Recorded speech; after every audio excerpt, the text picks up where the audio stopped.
السلام عليكم ورحمة الله تعالى وبركاته ومالين مو سنين تاريخنا يكون بيجانتا شنطة بشكوى سنة كلا بدا يكون لحية لباتنك ولي وحن كجرنا ريادي مركا أنو أرجعني مهم كيهين ما أنت جملة كلام قادرنا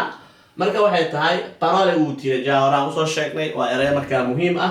sono arrivato in anticipo marka arrivato e arrivata markaasi sharxi doona farqiga u dhaxeeyo markii ay tahay grammar ahaan lab iyo dhadig markii loo qaado markuu lab yahay waxa la yiraahdaa oo ay ku dhamaanaysaa sono arrivato markii dhadig tahana sono arrivata marka xaaladda meeshaas ku jirta labada qofba macnaheedu way qaadan karaan waxay ku xiran tahay qofka hadla lab iyo dhadig okay hadda marka waxaan qaadanaynaa labkiyan qaadanayna sono arrivato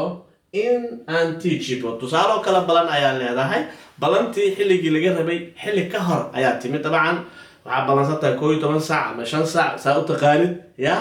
marka waxaa timaaday ayadoo nus saac dhimantaa marka waxaa tiri sono arrivato in anticipo waqti hore timaaday sono arrivato in orario waqtigii saacadii aan ku imaaday